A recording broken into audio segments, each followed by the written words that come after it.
In a shocking turn of events that has reverberated through American politics, the story of Thomas Crooks, the young man who attempted to assassinate former President Donald Trump, unfolds with unsettling clarity. Once a promising engineering student, Crooks's descent into violence shone a spotlight on the hidden struggles of mental illness and the alarming security vulnerabilities that allowed the attack to occur. In the early days of his life, Crooks appeared to be a model student. He graduated with high honors from the Community College of Allegheny County in 2022, where he not only excelled academically but also engaged in his community. Described as intelligent and industrious, he was known for his involvement in a math book club and for assisting fellow students. However, beneath the seemingly normal exterior lay signs of a troubling transformation. By the summer of 2023, something had shifted. Crooks's mental health began to deteriorate. He exhibited odd behaviors, including talking to himself and dancing alone in his room. His father, Matthew Crooks, noted this change, which was compounded by a family history of mental health problems. As he became increasingly isolated, Crooks began to explore darker interests, including firearms and explosive materials. In the months leading up to the attack, he registered for shooting range memberships and conducted online searches related to explosives and depression. On July 13, 2024, Crooks's hidden turmoil erupted into violence. Armed with a rifle, he fired 8 shots at Trump during a rally in Butler, Pennsylvania, narrowly missing the former president. The incident shocked the nation and prompted immediate calls for an investigation into the security lapses that allowed a young man with no prior criminal record to get so close to a former president. The aftermath of the shooting revealed not just a failure of security protocols but also the troubling reality of Crooks's motives. Despite his apparent political ambivalence, having switched from a Democrat to a Republican at 18, investigators struggled to determine why he acted as he did. Speculation swirled around conspiracy theories, with some suggesting he may have had accomplices or was part of a broader political agenda. Crooks's final months were marked by a reckless dive into premeditated violence juxtaposed with a life that included aspirations of a career in aerospace or robotics. His professors and peers were left bewildered, unable to reconcile the memories of a bright student with the actions of a would-be assassin. Experts have pointed out that the current political climate, marked by divisive rhetoric and increasing polarization, may have contributed indirectly to Crooks's radicalization. After the attack, Trump himself claimed that divine intervention spared him to protect America, galvanizing his supporters and framing the event as a rallying cry against perceived injustices. As the investigation into Crooks's life continues, the chilling narrative serves as a reminder of the complexities surrounding violence in America. It raises questions about mental health awareness, the efficacy of existing security measures, and the societal factors that can push individuals toward acts of extreme violence. Looking ahead, the implications of Crooks's actions will likely continue to resonate within the fabric of American political discourse. The conversation around mental health, particularly in relation to violent extremism, is more urgent than ever. As the nation grapples with these issues, the tragic story of Thomas Crooks stands as a stark cautionary tale about the fragility of the human mind and the dangers that can emerge from its unraveling. In a significant development that underscores the intersection of politics and governance, the state of California has initiated legal action against former President Donald Trump regarding his recent deployment of National Guard troops to Los Angeles. The lawsuit, filed on June 10, 2025, claims that the former president's actions were unconstitutional and lacked proper authorization, raising important questions about executive power and state rights. The deployment, which took place amid rising tensions surrounding public safety and civil unrest, has sparked controversy. California officials argue that Trump's decision to send National Guard troops without the consent of state authorities undermines the principle of federalism. Governor Gavin Newsom expressed strong opposition, stating, "This deployment was not only unnecessary but also a blatant overreach of federal authority. We cannot allow the federal government to undermine our state's autonomy." In parallel to this legal dispute, the political landscape in Washington is also experiencing turbulence. Democrats have accused Tulsi Gabbard, a former presidential candidate, of illegal interference in the office of the Inspector General. This accusation follows reports that Gabbard allegedly attempted to influence investigations into her political allies, a move that raises ethical concerns and invites scrutiny into the integrity of oversight institutions. A Democratic spokesperson noted, "We must uphold the independence of the Inspector General's office. Any attempts to sway investigations are detrimental to our democratic processes." On another front, a federal judge has ordered the U.S. Refugee Office to reconsider the cases of several children seeking asylum. A ruling that could have significant implications for immigration policy and the treatment of vulnerable populations. The decision reflects a growing recognition of the complexities surrounding refugee status and the need for a more humane approach to immigration law. Advocates for children's rights have hailed the ruling, emphasizing that every child deserves a fair chance at safety and stability. Amid these unfolding events, President Trump has also proposed a new initiative aimed at creating Trump accounts designed to generate investments for American infants. This proposal, which aims to establish a savings program for newborns, has garnered mixed reactions. Proponents argue that it could foster financial literacy and savings from an early age, while critics contend that the initiative appears more as a political maneuver than a substantive policy proposal. The president stated, "Investing in our children is investing in our future. We must ensure that every American baby has the opportunity to succeed."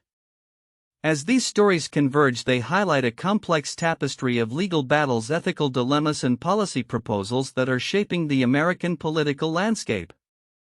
The outcomes of California's lawsuit against Trump, the allegations against Gabbard, and the judicial ruling on refugee cases will not only impact those directly involved but could also influence broader discussions about governance, accountability, and the role of the federal government in state affairs. Looking ahead, it will be crucial to observe how these developments unfold and what ramifications they may have on the future of American politics, particularly as the nation grapples with divisive issues surrounding authority, justice, and community welfare. As stakeholders from various sectors weigh in, the ongoing dialogue promises to keep the public engaged and informed in an era of heightened scrutiny and demand for transparency. In a rapidly evolving media landscape, the recent moves by Warner Discovery to restructure its cable and streaming operations have raised significant eyebrows and sparked discussions among industry analysts. The decision to separate its cable business from its marquee streaming and studio divisions reflects a broader shift in how media companies are responding to the challenges posed by digital transformation and changing consumer preferences. Warner Discovery's announcement outlines a strategic realignment intended to streamline operations and enhance focus on content creation across various platforms. The company has long been grappling with the dual pressures of declining cable subscriptions and the increasing dominance of streaming services. As CEO David Zaslav remarked, "Our goal is to create a more agile and efficient organization that is better positioned to navigate the complexities of today's entertainment landscape." This move is not just about financial restructuring, it represents a significant cultural shift within one of the world's largest media conglomerates. The split comes at a time when many traditional media companies are re-evaluating their business models. Warner Discovery's decision to differentiate its cable operations from its streaming and studio efforts highlights a growing recognition that the future of content consumption lies in digital platforms. By doing so, the company aims to attract a younger audience that is increasingly turning away from linear television in favor of on-demand content. Recent data underscores this trend, with reports indicating that more than 30% of U.S. households have cut the cord, opting instead for streaming services. Analysts believe that the separation will allow Warner Discovery to allocate resources more efficiently, enhancing its ability to compete in the crowded streaming market where giants like Netflix and Disney Plus have set high benchmarks for content quality and viewer engagement. In the wake of this announcement, some industry insiders express cautious optimism. This could be a turning point for Warner Discovery, said media analyst Laura Martin. By focusing on their strengths in content creation for streaming, they might reclaim some of the market share lost to more agile competitors. However, there are also voices of skepticism. Critics argue that merely restructuring does not address the underlying challenges of content saturation and fierce competition. As the media landscape continues to shift, Warner Discovery's realignment could set a precedent for other companies grappling with similar issues. The effectiveness of this split will ultimately depend on how well the company can innovate and adapt its content offerings to meet the evolving demands of consumers. Looking ahead, the industry will be closely monitoring Warner Discovery's progress as it seeks to redefine its identity and carve out its niche in the streaming era. In conclusion, Warner Discovery's separation of its cable business from its streaming and studio divisions is a strategic move designed to streamline operations and enhance competitiveness. As the company navigates this transition, it remains to be seen how effectively it can harness its resources to adapt to the ever-changing media landscape and regain its footing in a digital-first world. Future developments will undoubtedly reveal whether this restructuring can deliver the agility and innovation necessary for success in a disrupted industry. In a notable turn of events in the pharmaceutical sector, Parvus Asset Management, an activist hedge fund, has begun acquiring a stake in Novo Nordisk, the maker of the widely used diabetes and weight loss drug Ozempic. This development comes at a critical juncture for the company, which has seen its stock price plummet by 50% over the past year due to disappointing sales and trial results for its latest obesity drug, leaving investors questioning Novo Nordisk's competitive edge against U.S. rival Eli Lilly. Novo Nordisk's challenges have been compounded by the announcement that its CEO Lars Fruergaard Jorgensen will step down earlier than anticipated, although he will remain in position until a successor is appointed. This leadership transition adds an extra layer of urgency for Parvus, which is reportedly seeking to influence the selection of the new chief executive. The London-based hedge fund has a history of targeting companies to reshape their strategies, having previously taken on Ryanair and Flutter Entertainment among others. As of now, Parvus has not disclosed the size of its stake in Novo Nordisk, a detail that remains under wraps due to Danish securities regulations, which do not require disclosure for holdings below 5%. However, the hedge fund's total shareholdings amount to £5.2 billion, indicating a significant presence in the market.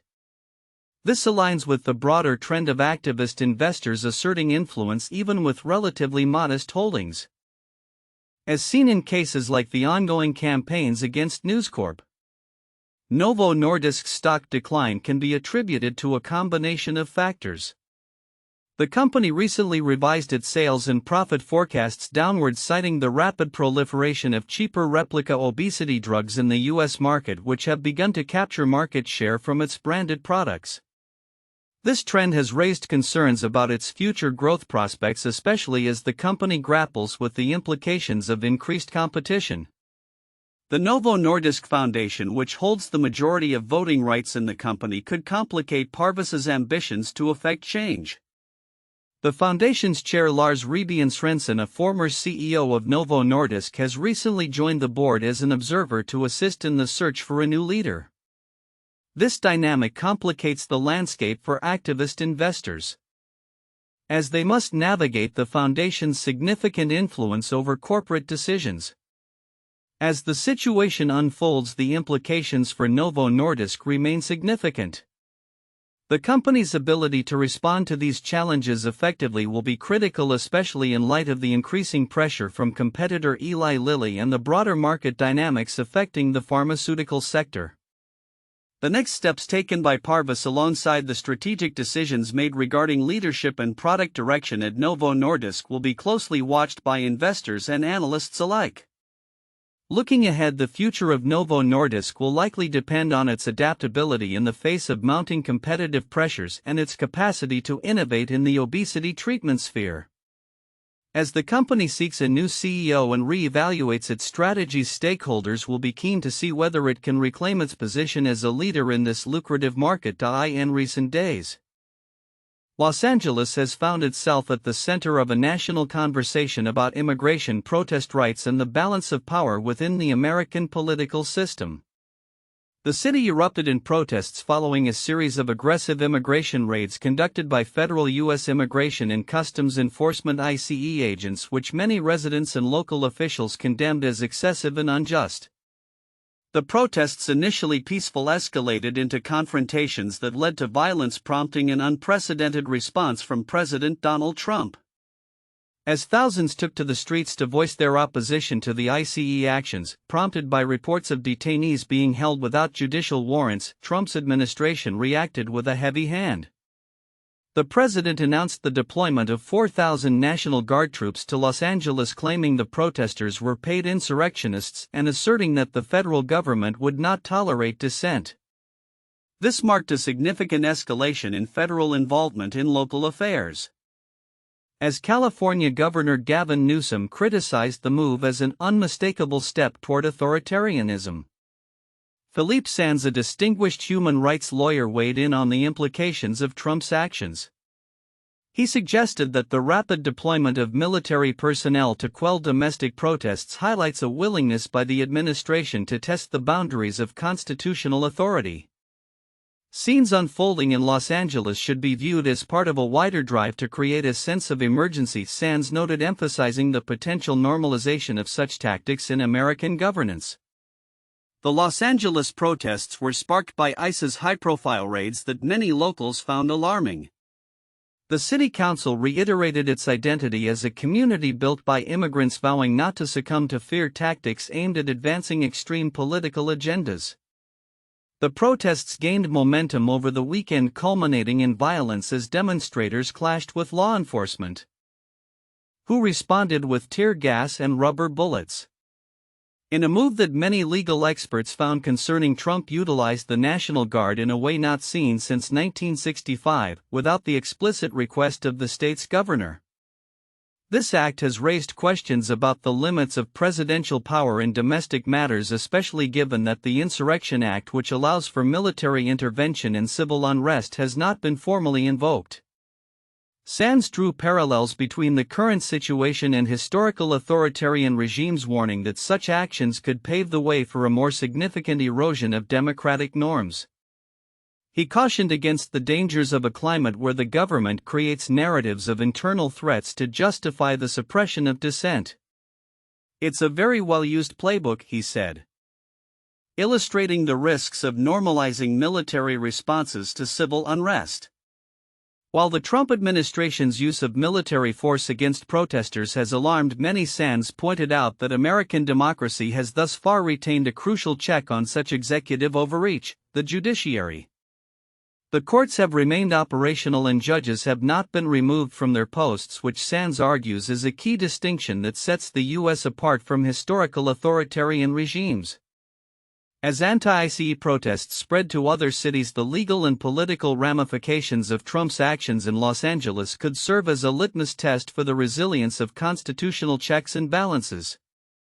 California's plans to challenge the federal government's deployment in court may lead to significant legal battles that could define the scope of presidential power in America.